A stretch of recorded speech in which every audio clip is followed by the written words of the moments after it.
Man, you and I have known each other, and I want to dive into something, a question that I have, because as you say on your website, you talk about what you do. You help emerging leaders become better people and better employees. And I'm curious about this, and even go a minute, we're going to talk about your first book here in a minute, How to Lead When You Aren't in Charge. But how did you get to the point of saying, of identifying, I want to focus on emerging leaders? Like that's your thing. So that's the first one. I got a bunch of follow-ups. I've been told by my brother, who's one of our listeners, to not ask 4 questions in one. So I'm going to hold my other 3. So how did and you... also, while like, you're answering that, it's like listening to Smartless, like Jason Bateman will ask like a series of questions in one. So the emerging leaders, I'm curious, like how did that come about? You know, when you're,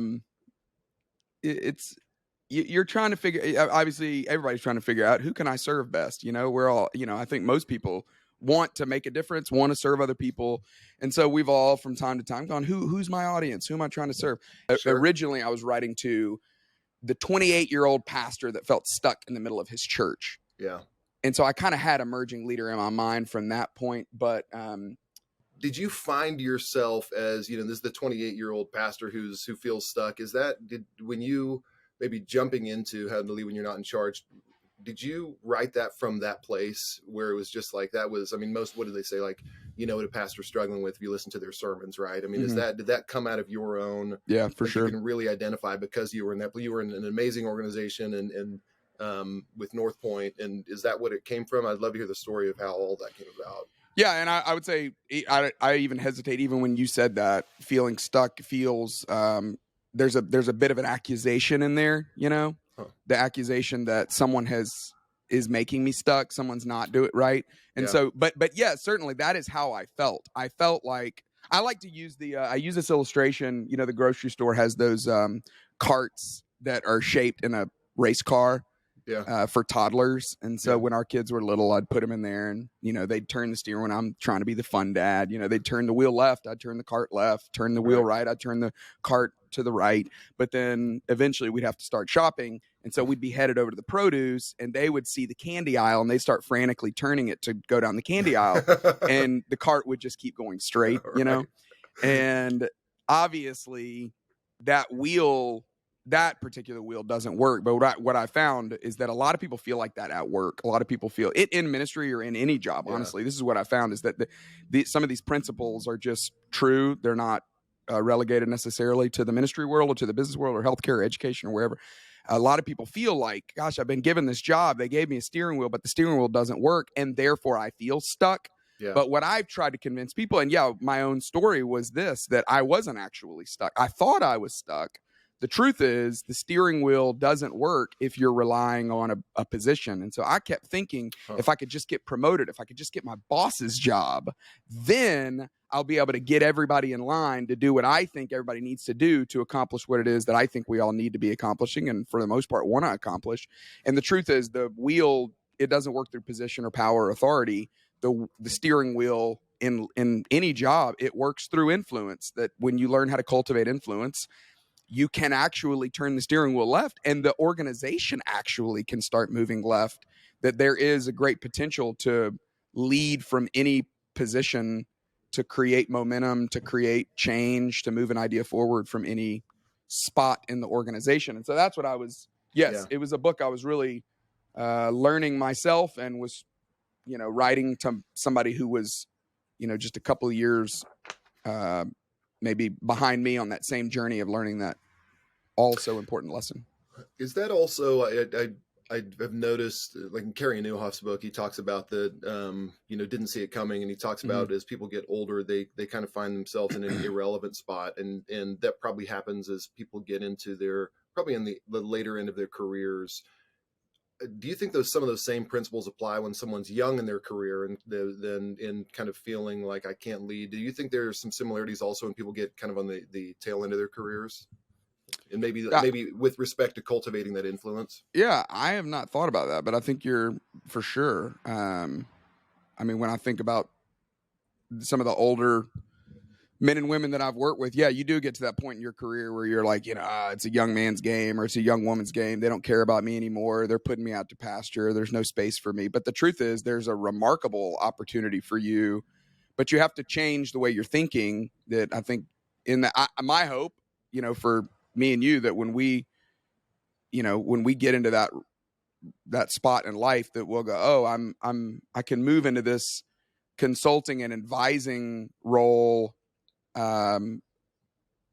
where I don't have to sit around and wait for people to come to me and ask me, but I'm really looking for people who I can build into and pour out and help out with. Whereas when you're younger, it's probably, you end up in maybe the same spot where you feel like, gosh, I don't have any opportunity or power. I can't really do anything because I'm too young. So it's a little bit of it's a different problem or maybe a different symptom that leads you to the same place where you end up going, I can't do anything because they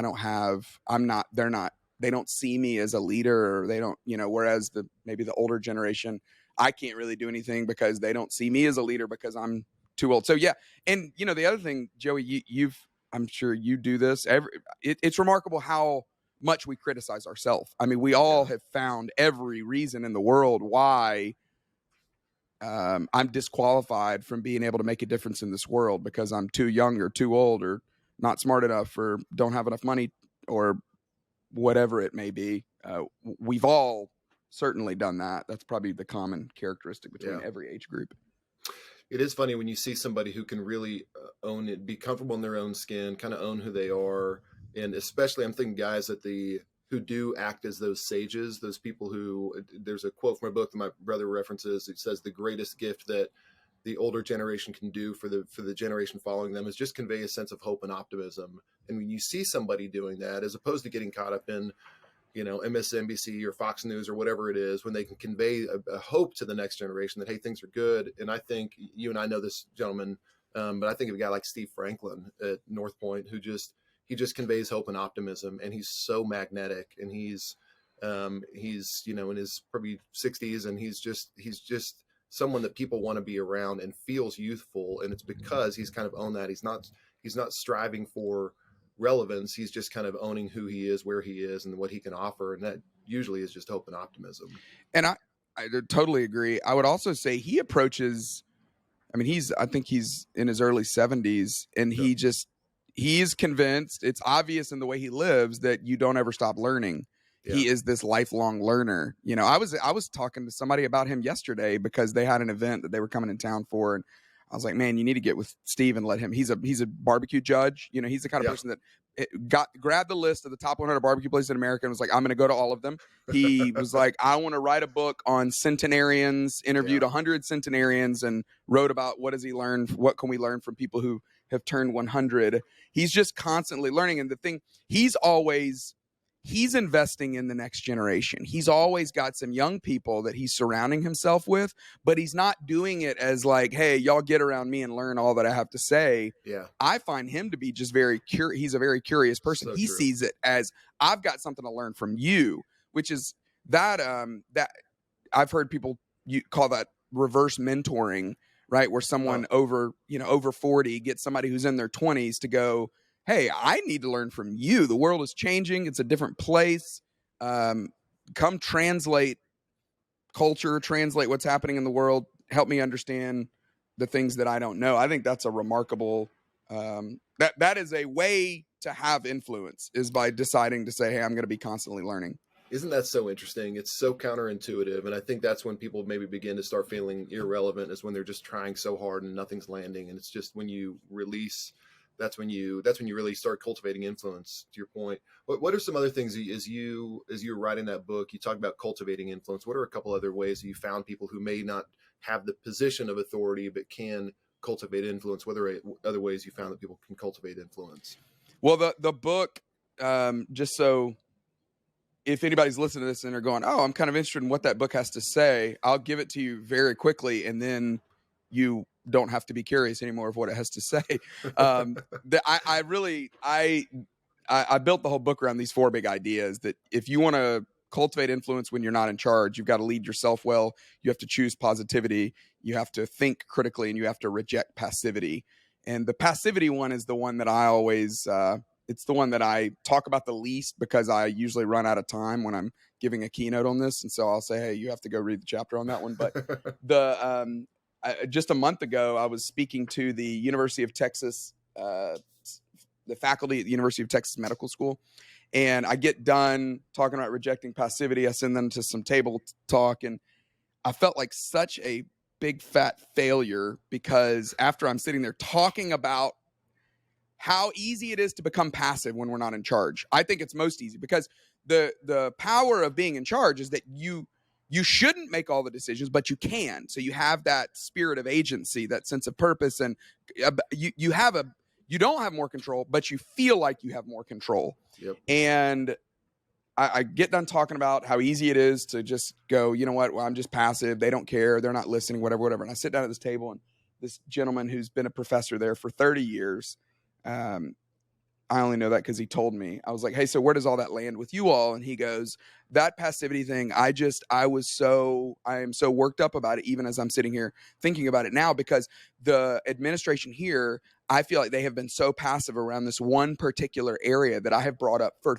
30 years. I started my job 30 years ago. I didn't know how to do this job. No one taught me how to do it. I had to teach myself. And I have told them for years that they need a mentoring program.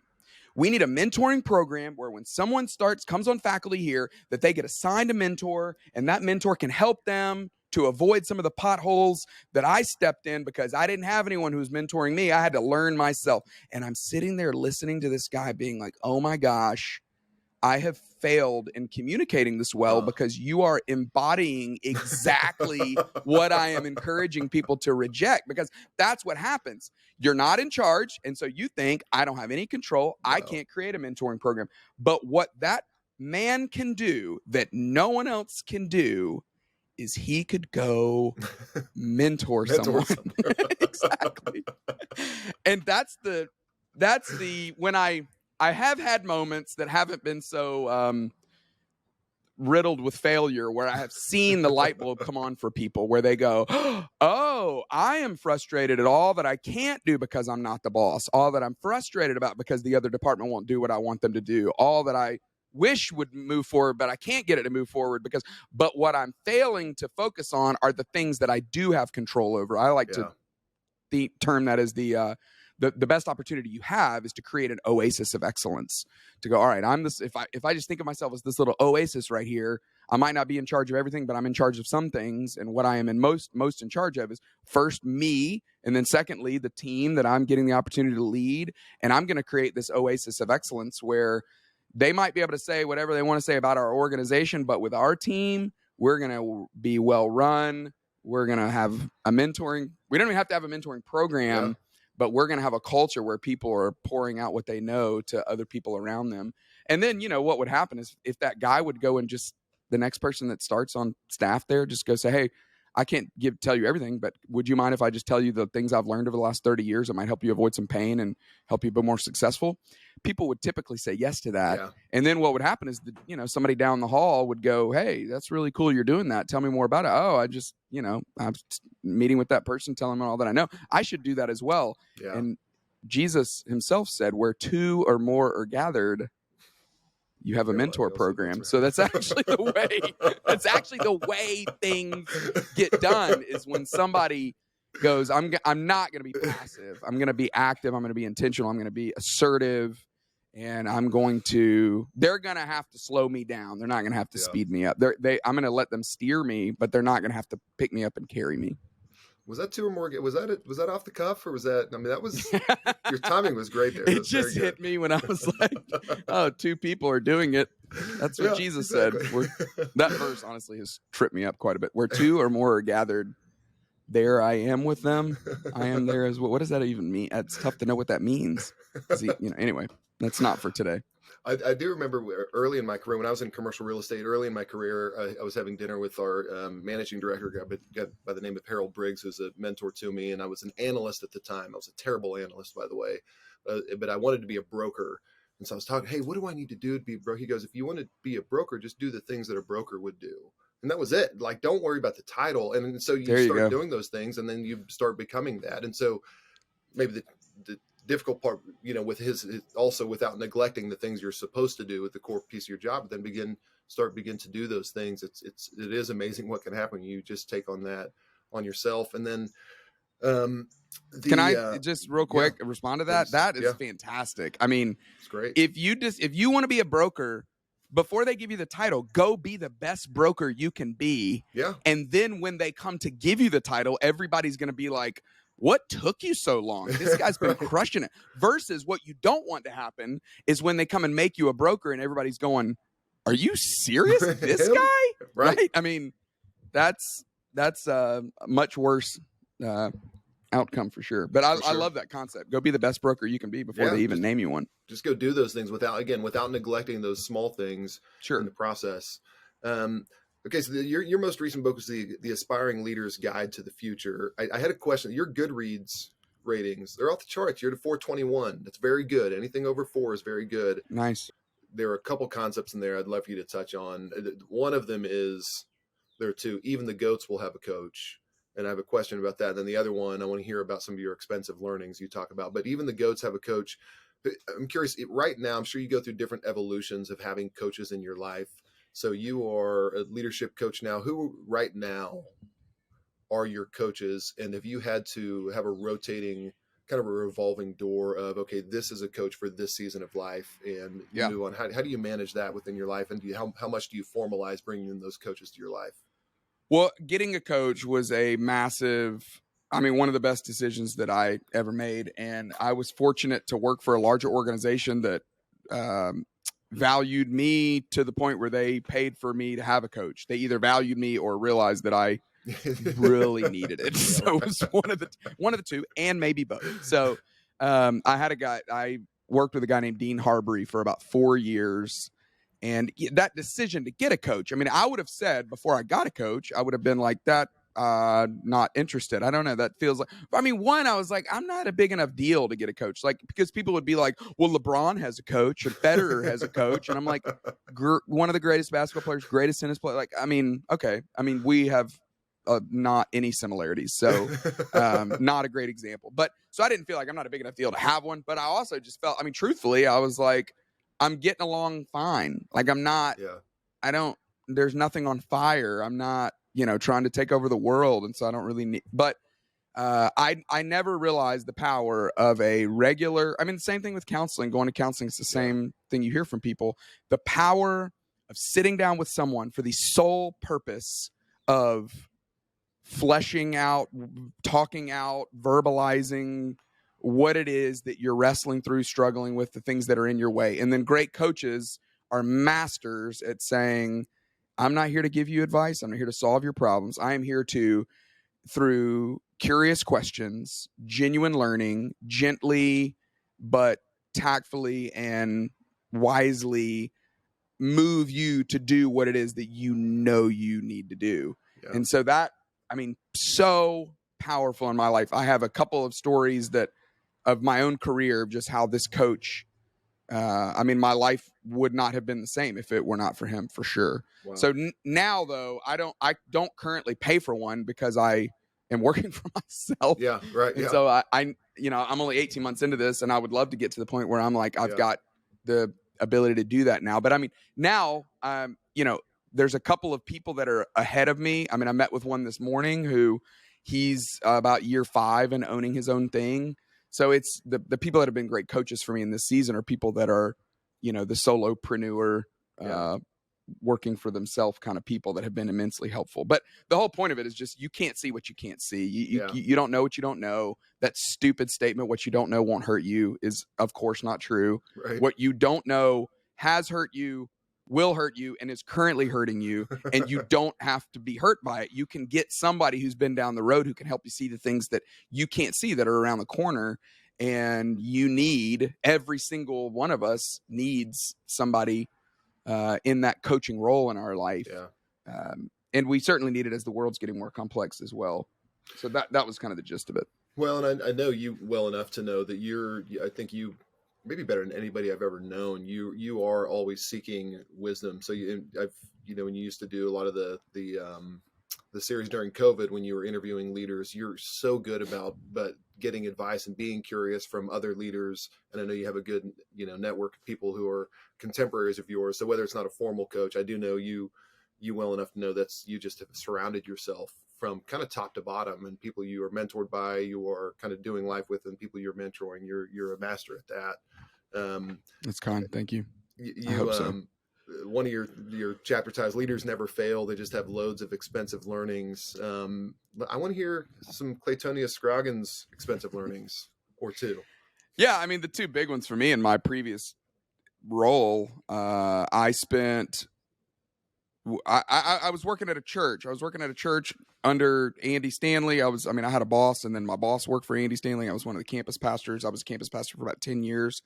And so he and I, once a year or so would go to lunch, and we're at lunch one day, and the gal that was waiting on us at this, one of those downtown Alpharetta has got some new spots, and it was one of those new restaurants, and she was about 24, and she at some point said something, I was probably trying to impress my boss and trying to invite her to church, since I felt like I had to. I'm like sitting there with my boss, like I should invite her, or so, I don't know, not really, but maybe sort of. And she said something about what's the church again? I was like, it's called North Point. It's just down the street here, a couple miles away. And she was like, oh yeah, I think my parents and some of their friends go to that church. And Andy and I are sitting there. As soon as she leaves, we're like, oh crap. Like nobody wants to be known as the church where the 24-year-old's parents go, I mean, that's like a death nail, honestly, in the church world. For a 24-year-old to go, I've heard of that church. Would I go there? Oh, no. That's for my parents and their friends, right? And so he and I are sitting there, and we're like, we got to do something about that. So we started this, we started a young adult service, which it was, there's plenty of people that have done that. But I mean, I met with so many people in the Atlanta area, work at Coca-Cola and Chick-fil-A and Delta, some of these Atlanta-owned companies, just to talk about innovation and how do you innovate inside of a large organization. There was really nothing that was wrong, and so we didn't really need to fix anything except for the fact we needed to find the future of the church.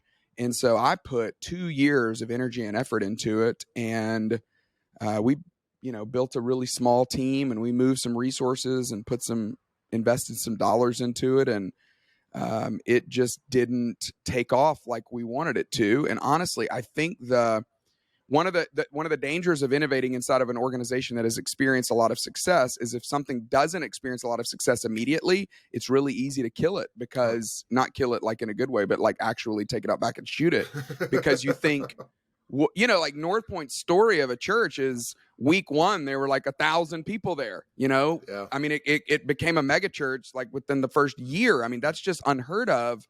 And so everything that gets started after that is kind of measured to that level of instant success. And that was in 1995. When we were doing this was like in 2018. So the world was drastically different. Yeah. But we were still held to that same expectation. And honestly, I think my own fear of looking like a failure is what, I probably didn't accept the fact that we only had a couple of hundred people coming, and it wasn't this, inside of a 2,000 person auditorium. It felt like, that we used to, at North Point, they had seasons where there were so many people, there's people lining the walls. I mean, I went to North Point all through college. I sat on the floor the entire time I went to North Point.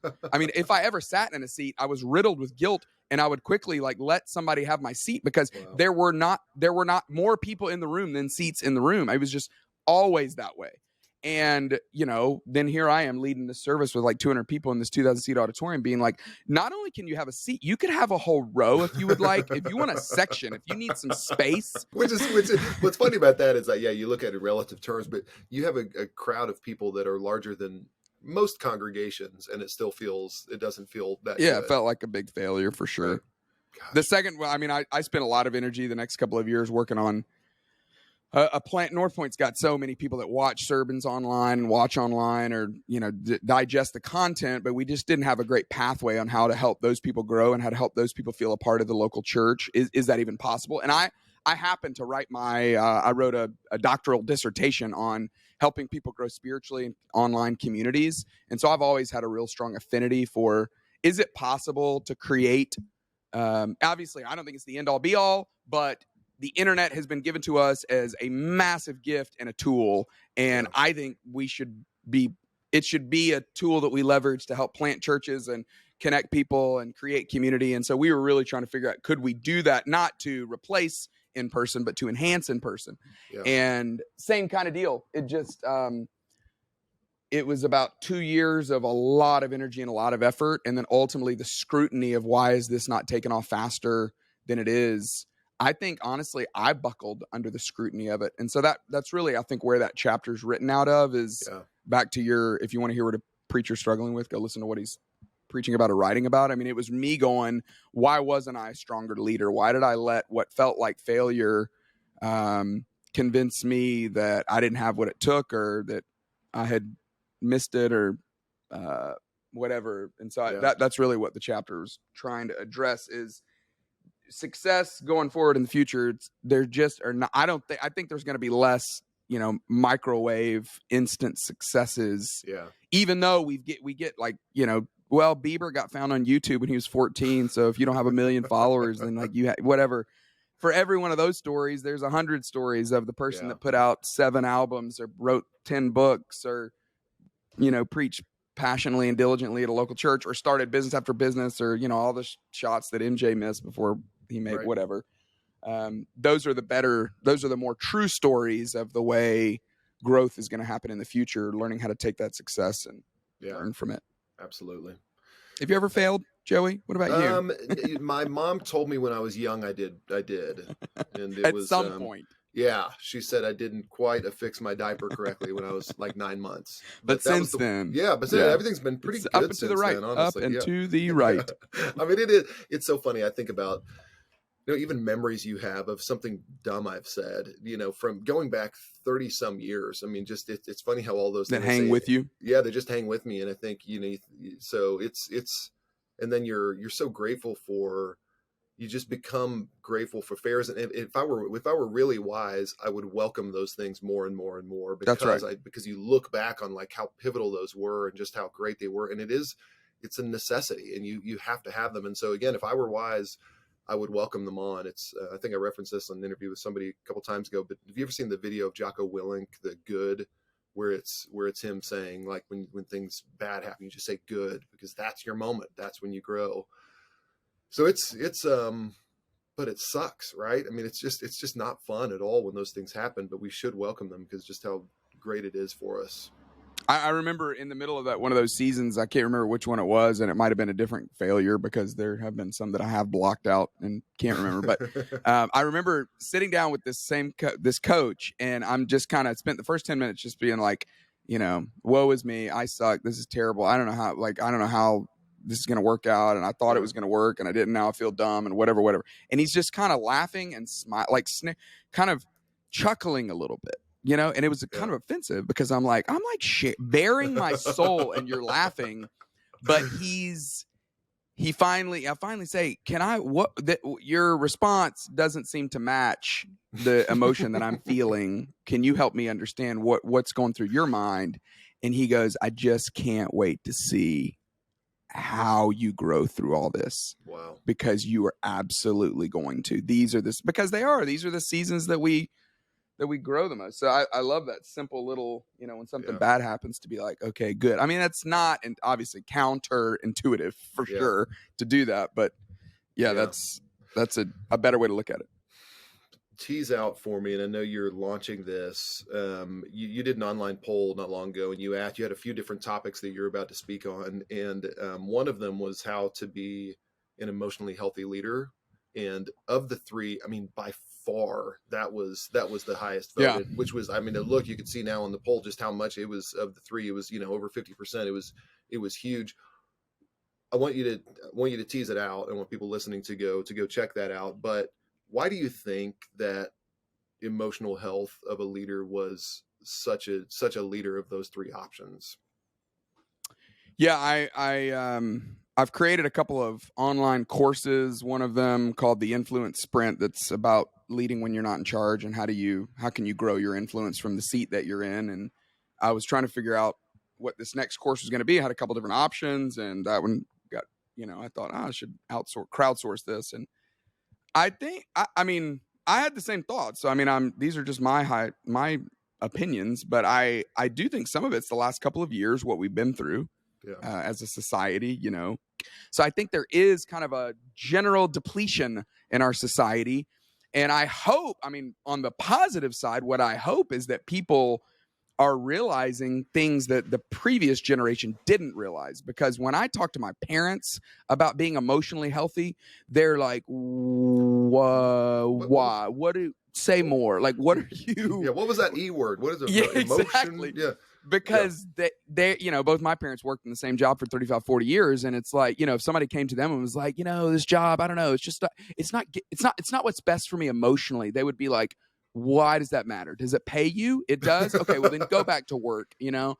I think we're realizing, that is such an integral part of becoming a better leader, is being an emotionally healthy human.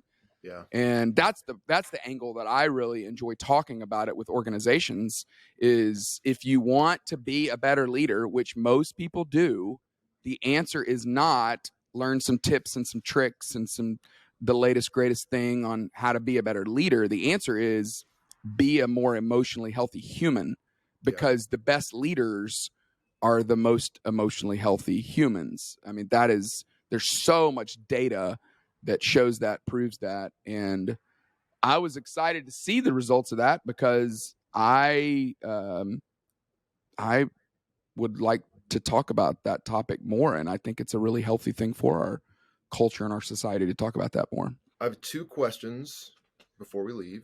One of them, 3. You have 5 kids. Which is your favorite? No, what is it? The good news is they'll never hear this. So. Wow, that's offensive. What is the? It's not because of you. It's because of you're the guest you've chosen. So, clearly bad judgment. What is a favorite? You know, when people put down, at Aro, we're about intentionality, putting down our devices, being present. Sometimes that's a family movie without a second screen. What's maybe an obscure, maybe not one of your like mainstream, but is there a favorite Scroggins family movie, like one that may be off a little bit off the beaten path? I would say, can be on the beaten path too. Yeah. Okay. This would not be for our family. I would say for Jenny and I. Yeah. We watched While We're Young with Adam Driver, and it is a really interesting movie that you ought to check it out. It's probably 5 years old, but it has there's a lot of intersection between this movie and what you guys are doing. Interesting. Trying to encourage people to steward their technology well. Oh, I like that. That was unprepared too. I didn't prep you for that question. Then here's our open-ended, ambiguous, vague question, but we're all about living intentionally. What does intentionality mean to you? When I think of intentionality, I think of the word pause. Life comes at us fast. We've, even right now, I'm getting like a little bit of I got to go because I got this noon meeting that I got to be at, and it's probably going to take more than 5 minutes to get there. And so you just can't be as present as you might want to be in all things. And if we were to just pause and think about what would be best for me, what would be best for the people I love in this moment, I think it would help us be more intentional. I mean, your story about missing the goal in soccer is just a good example of that, where it's not that you were willfully trying to miss the goal. Yeah. You were just living your life, which meant your face is buried in the device. But if you just could pause and go, what does this kid need right now? Where am I? It's about being mindful. I think that's, when I think about intentionality, I just think about that, because usually, it's not like this code we got to crack so that we can learn it. You probably know it. It's just a matter of, can you slow down enough, pause, and go, all right, let me think through that for this moment. That's what I think of. I love that. Even when you said that, I felt calmer just thinking through that concept of pause. I love that. You need to go, with apologies to your noon meeting. We'll put this in the show notes. Where can people find you? I would encourage everybody truly to go check out the books that Clay's written. They really are great. They're very additive. They're very practical. check out his courses, the Influence Sprint and the How to Become an Emotionally Healthy Leader. It's really good stuff. But where can people go to connect more with you?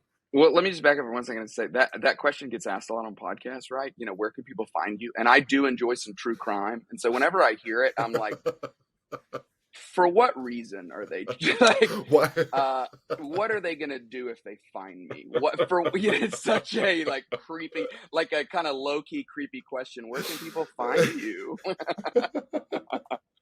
clayscroggins.com. I'm on social media.